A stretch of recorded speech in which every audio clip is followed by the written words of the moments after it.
Otep à tous, bien-aimés frères et sœurs, je vous ai déjà dit, et je le répète encore, il y a un débat qui fait rage actuellement au sein des pays de l'OTAN. Les Américains posent maintenant une condition sur le déblocage de la somme de 61 milliards qu'ils avaient promis pour l'Ukraine. Ils disent que nous allons débloquer cet argent seulement si les Européens prennent l'argent de la Russie, qui est gelé dans les banques européennes. Si les Européens prennent ça pour donner à l'Ukraine, à ce moment, eux, ils vont donner aussi leur part des 61 milliards. Et c'est un montant de presque 300 milliards de dollars, 260 et quelques milliards d'euros. Alors, ma question, pourquoi les États-Unis font ça? Alors que les États-Unis savent que le gel des avoirs d'un pays dans votre pays est interdit par les textes de la Banque mondiale et du FMI. Donc le droit international interdit ce genre de comportement, quelles que soient les conditions, quelles que soient les circonstances. Mais, les amis, la Banque mondiale et le FMI, quand il s'agit des États-Unis, ils ne disent rien. Quand il s'agit de l'Europe, ils ne disent rien parce que ce sont leurs institutions, ce sont des institutions européennes qui ont été faites justement pour soutenir le dollar, l'euro et les politiques menées par ces puissances occidentales. Mais ils savent, ils sont conscients que cette politique-là n'a ni tête ni queue. C'est une politique qui ne se justifie pas. C'est une politique qui ne devrait jamais exister. Alors, les Américains, ils violent ce droit international pour deux raisons fondamentales. La première, c'est que si les Européens prennent les avoirs de la Russie, ça va creuser le fossé entre l'Europe et la Russie. C'est-à-dire que ça peut entraîner même la non-réconciliation entre l'Europe et la Russie. Ça va diviser l'Europe et la Russie.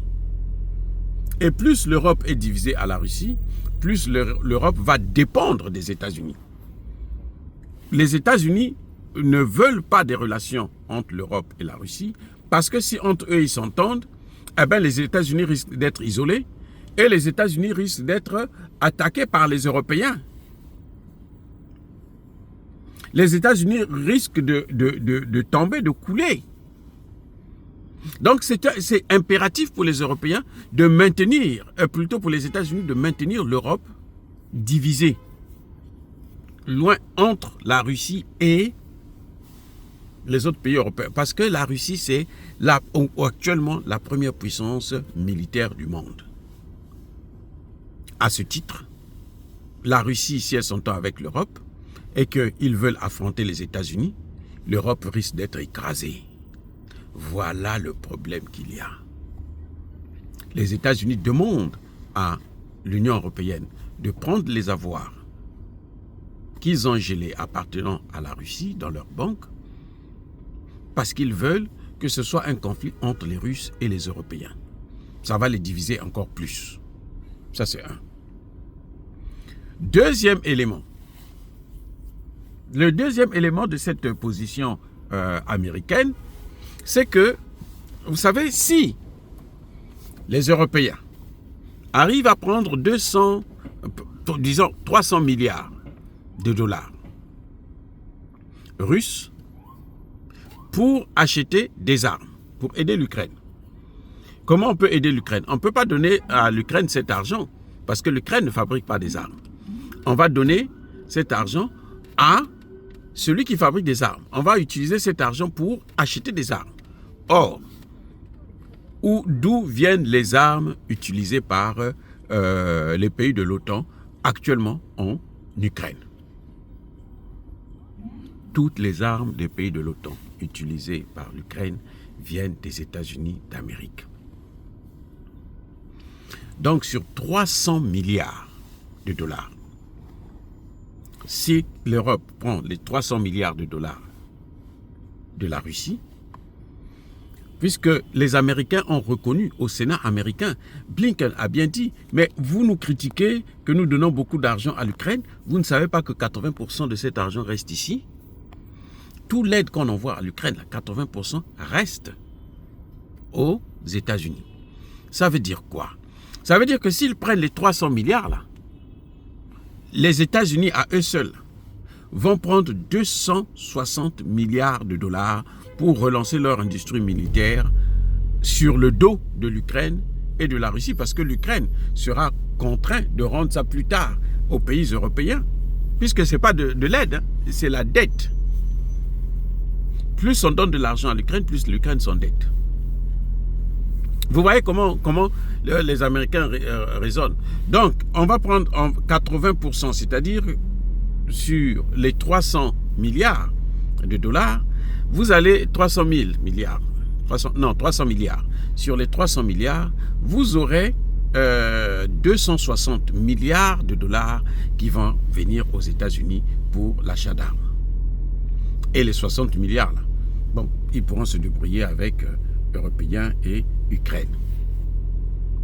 Voilà les deux raisons fondamentales qui poussent les États-Unis à faire pression sur l'Union européenne afin qu'ils puissent geler les avoirs de la Russie. Ce sont les deux raisons essentielles qui sont à l'origine de tout ça. Les deux là. Vous voyez? Maintenant, que va faire l'Union européenne? En tout cas, les Allemands ont déjà dit qu'ils ne sont pas d'accord. Parce que les Allemands savent que ça va entraîner des conséquences dramatiques. Lesquelles? Parce que plus personne n'aura confiance aux pays européens. C'est-à-dire que les pays européens ne pourront plus recevoir, être, comment dirais-je, la réserve financière des autres pays du monde. C'est-à-dire que tous les pays du monde vont éviter de traiter avec les pays européens. En fait, les États-Unis veulent, par la même occasion, mettre l'Union européenne dans la même situation dans laquelle ils sont, c'est-à-dire la situation de la dédollarisation. Qu'est-ce qui est à l'origine de la dédollarisation? Qu'est-ce qui accélère la dédollarisation? Mais c'est les avoirs de la Russie que les Américains avaient bloqués. Eh oui, c'est ça d'abord, c'est ça qui est à l'origine de la dédollarisation. Parce que les gens ne font plus confiance, les gens se disent non, si on traite avec eux là, on utilise leur monnaie, eux à n'importe quel moment ils peuvent prendre ça. Donc nous, on ne fait plus confiance. Donc ça va faire que les États-Unis sont en train de casser la confiance. Ça c'est, je dirais même le troisième élément, sont en train de casser la confiance des pays du monde vis-à-vis de l'Union européenne, vis-à-vis de l'euro. Donc la dédollarisation, la dés-euro. Oui, la dés-euro, je ne sais pas comment on appelle ça, là, ça va aussi dévaluer.